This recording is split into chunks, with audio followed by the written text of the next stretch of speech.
Hello दोस्तों।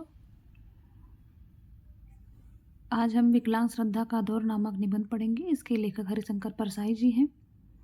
इसके पहले हमने आप निबंध, धोखा निबंध, महाकवि की तर्जनी, नाखून क्यों बढ़ते हैं, साहित्य जनसमूह के हृदय का विकास, ये निबंधों को पढ़ लिया है। अगर आपने अभी तक उसे नहीं पढ़ा है तो आप हमारे यूट्यूब चैनल की विश लिस्ट में जाके पढ़ सकते हैं। चलिए पढ़ते हैं। अभी अभी एक आदमी मेरे चरण छूकर गया है। मैं बड़ी तेजी से श्रद्धेय हो रहा हूँ, जैसे कोई चलतू औरत शादी के बाद बड़ी फुर्ती से पतिव्रता होने लगती है। यह हरकत मेरे साथ पिछले कुछ महीनों से हो रही है कि जब तब कोई मेरे चरण छू लेता है। पहले ऐसा नहीं होता था। हाँ, एक बार हुआ था, पर वह मसला वहीं रफा दफा हो गया। कई साल पहले एक साहित्यिक समारोह में मेरी ही उम्र के एक सज्जन ने सबके सामने मेरे चरण छू लिए। वैसे चरण छूना अश्लील कृत्य की तरह अकेले में ही किया जाता है, पर वह सज्जन सार्वजनिक रूप से कर बैठे तो मैंने आसपास खड़े लोगों की तरफ गर्व से देखा। तिलचट्टो, देखो मैं श्रद्धेय हो गया, तुम घिसते रहो कलम। पर तभी उस श्रद्धालु ने मेरा पानी उतार दिया। उसने कहा, अपना तो नियम है कि गौ ब्राह्मण कन्या के चरण जरूर छूते हैं। यानी उसने मुझे बड़ा लेखक नहीं माना, ब्राह्मण माना था। श्रद्धेय बनने की मेरी इच्छा तभी मर गई थी। फिर मैंने श्रद्धेयों की दुर्गति भी देखी। मेरा एक साथी पीएचडी के लिए रिसर्च कर रहा था। डॉक्टरेट अध्ययन और ज्ञान से नहीं, आचार्य कृपा से मिलती है। आचार्यों की कृपा से इतने डॉक्टर हो गए हैं कि बच्चे खेल खेल में पत्थर फेंकते हैं तो किसी डॉक्टर को लगता है। एक बार चौराहे पर यहाँ पथराव हो गया। 5 घायल अस्पताल में भर्ती हुए और वे पांचों हिंदी के डॉक्टर थे। नर्स अपने अस्पताल के डॉक्टर को पुकारती, डॉक्टर साहब, तो बोल पड़ते थे, ये हिंदी के डॉक्टर। मैंने खुद कुछ लोगों के चरण छूने के बहाने उनकी टांग खींची है, लंगोटी धोने के बहाने लंगोटी चुराई है। श्रद्धेय बनने की भयावहता मैं समझ गया था, वरना मैं समर्थ हूँ अपने आप को कभी का श्रद्धेय बना लेता। मेरे ही शहर में कॉलेज के एक अध्यापक थे। उन्होंने अपनी नेम प्लेट पर खुद ही आचार्य लिखवा लिया था। मैं तभी समझ गया था कि इस फूहड़पन में महानता के लक्षण हैं। आचार्य बम्बई वासी हुए और वहाँ अपने आप को भगवान रजनीश बना डाला। आजकल यह फूहड़ से शुरू करके मान्यता प्राप्त भगवान है। मैं भी अगर नेम प्लेट में नाम के आगे पंडित लिखवा लेता तो कभी का पंडित जी कहलाने लगता। सोचता हूँ, लोग मेरे चरण अब क्यों छूने लगे हैं। एक श्रद्धा एकाएक कैसे उत्पन्न हो गई। पिछले महीनों में मैंने ऐसा क्या कर डाला। कोई खास लिखा नहीं है, कोई साधना नहीं की, समाज का कोई कल्याण भी नहीं किया, दाढ़ी नहीं बढ़ाई, भगवा भी नहीं पहना, बुजुर्गी भी कोई नहीं आई। लोग कहते हैं ये वयोवृद्ध हैं और चरण छू लेते हैं। वे अगर कमीने हुए तो उनके कमीनेपन की उम्र भी 60-70 साल की हुई। लोग वयोवृद्ध कमीनेपन के भी चरण छू लेते हैं। मेरा कमीनापन अभी श्रद्धा के लायक नहीं हुआ।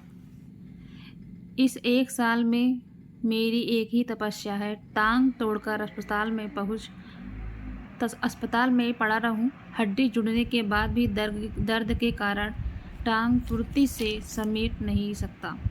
लोग मेरी इस मजबूरी का नाजायज़ फ़ायदा उठाकर झट मेरे चरण छू लेते हैं। फिर आराम के लिए मैं तख्त पर लेटा ही ज़्यादा मिलता हूँ। तख्त ऐसा पवित्र आसन है कि उस पर लेटे दुरात्मा के भी चरण छू लेने की प्रेरणा होती है।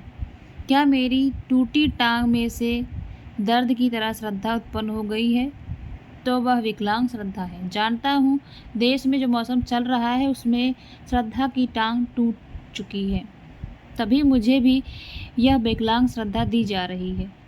लोग सोचते होंगे इसकी टांग टूट गई है, यह असमर्थ हो गया है, दयनीय है, आओ इसे हम श्रद्धा दे दें। हाँ, बीमारी में से श्रद्धा कभी कभी निकलती है। साहित्य और समाज के एक सेवक से मिलने मैं एक मित्र के साथ गया था। जब वह उठे तब उस मित्र ने उनके चरण छू लिए। बाहर आकर मैंने मित्र से क्या कहा, यार तुम उनके चरण क्यों छूने लगे? मित्र ने कहा, तुम्हें पता नहीं है, उन्हें डायबिटीज हो गई है। अब डायबिटीज श्रद्धा पैदा करे तो टूटी टांग भी कर सकती है। इसमें कुछ अटपटा नहीं है। लोग बीमारी से कौन फायदे नहीं उठाते। मेरे एक मित्र बीमार पड़े थे। जैसे ही कोई स्त्री उन्हें देखने आती, वह सिर पकड़कर कराहने लगती। स्त्री पूछती, क्या सिर में दर्द है? वे कहते, हाँ, सिर फटा पड़ता है। स्त्री सहज ही उनका सिर दबा देती। उनकी पत्नी ने ताड़ लिया, कहने लगी, क्यों जी, जब कोई स्त्री तुम्हें देखने आती है तभी तुम्हारा सिर क्यों दुखने लगता है? उसने जवाब भी माकूल दिया, कहा, तुम्हारे प्रति मेरी इतनी निष्ठा है कि पर स्त्री को देखकर मेरा सिर दुखने लगता है। जान प्रीति रस इतनहु माही। श्रद्धा ग्रहण करने की भी एक विधि होती है। मुझसे सहज ढंग से अभी श्रद्धा ग्रहण नहीं होती, अटपटा जाता हूँ। अभी पार्ट टाइम श्रद्धेय ही हूँ। कल 2 आदमी आए, वे बात करके जब उठे तब एक ने मेरे चरण छूने को हाथ बढ़ाया। हम दोनों ही नौशुखिए। उसे चरण छूने का अभ्यास नहीं था, मुझे छुआने का। जैसा भी बना उसने चरण छू लिया, पर दूसरे आदमी दुविधा में था। वह तय नहीं कर पा रहा था कि मेरे चरण छुए या नहीं। मैं भिखारी की तरह उसे देख रहा था। वह थोड़ा सा झुका, मेरी आशा उठी, पर वह फिर सीधा हो गया। मैं बुझ गया। उसने फिर जी कड़ा करके कोशिश की, थोड़ा झुका, मेरे पाँव में फड़कन उठी, फिर वह असफल रहा। वह नमस्ते करके ही चला गया। उसने अपने साथी से कहा, तुम भी यार कैसे टुच्चे के चरण छूते हो? मेरे श्रद्धालु ने जवाब दिया होगा, काम निकालने को उल्लुओं से ऐसा ही किया जाता है। इधर मुझे दिन भर ग्लानि रही। मैं हीनता से पीड़ित रहा। उसने मुझे श्रद्धा के लायक नहीं समझा। ग्लानि शाम को मिटी जब एक कवि ने मेरे चरण छुए। उस समय मेरे एक मित्र बैठे थे। चरण छूने के बाद उसने मित्र से कहा, मैं साहित्य में जो कुछ सीखा है परसाई जी से, मुझे मालूम है वह कवि सम्मेलनों में हूट होता है। मेरी सीख का क्या यही नतीजा है? मुझे शर्म से अपने आप को जूता मार लेना था, पर मैं खुश था। उसने मेरे चरण छू लिए थे। अभी कच्चा हूँ। पीछे पड़ने वाले तो पवित्रता को भी छिनाल बना देते हैं। मेरे ये श्रद्धालु मुझे पक्का श्रद्धेय बनाने पर तुले हैं। पक्के सिद्ध श्रद्धेय मैंने देखे हैं। सिद्ध मकर ध्वज होते हैं। उनकी बनावट ही अलग होती है। चेहरा, आंखें खींचने वाली, पाँव ऐसे कि बरबस आदमी झुक जाए। पूरे व्यक्तित्व पर श्रद्धेय लिखा होता है। मुझे ये बड़े बौड़म लगते हैं, पर ये पक्के श्रद्धेय होते हैं। ऐसे एक के पास मैं अपने मित्र के साथ गया था। मित्र ने उनके चरण छुए, जो उन्होंने विकट ठंड में भी श्रद्धालुओं की सुविधा के लिए चादर के बाहर निकाल रखे थे। मैंने उनके चरण नहीं छुए, नमस्ते करके बैठ गया। अब एक चमत्कार हुआ। होना यह था कि उन्हें हीनता का बोध होता कि मैंने उन्हें श्रद्धा के योग नहीं समझा। हुआ उल्टा। उन्होंने मुझे देखा और हीनता का बोध मुझे होने लगा। हाय, मैं इतना अधम हूँ कि अपने को उनके पवित्र चरणों को छूने के लायक नहीं समझा। सोचता हूँ ऐसा बाध्य करने वाला रोग मुझे ओछे श्रद्धेय में कब आएगा। श्रद्धेय बन जाने की एक हल्की सी इच्छा के साथ ही मेरा डर बरकरार है।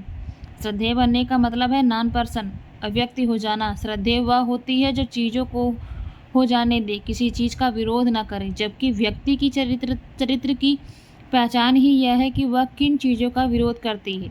मुझे लगता है लोग मुझसे कह रहे हैं, तुम अब कोने में बैठो, तुम दयनीय हो, तुम्हारे लिए सब कुछ हो जाया करेगा, तुम कारण नहीं बनोगे, मक्खी भी हम उड़ाएंगे। और फिर श्रद्धा का यह दौर, यह कोई दौर है देश में जैसा वातावरण है उसमें किसी को भी श्रद्धा रखने में संकोच होता। श्रद्धा पुराने अखबार की तरह रद्दी में बिक रही है। विश्वास की फसल को तुषार मार गया। इतिहास में शायद कभी किसी जाति को इस तरह श्रद्धा और विश्वास से हीन नहीं किया गया होगा। जिस नेतृत्व पर श्रद्धा थी उसे नंगा किया जा रहा है। जो नया नेतृत्व आया है वह उतावली में अपने कपड़े खुद उतार रहा है। कुछ नेता तो अंडरवियर में ही हैं। कानून से विश्वास गया, अदालत से विश्वास छीन लिया गया। बुद्धिजीवियों की नस्ल पर ही शंका की जा रही है। डॉक्टरों को बीमारी पैदा करने वाले सिद्ध किया जा रहा है।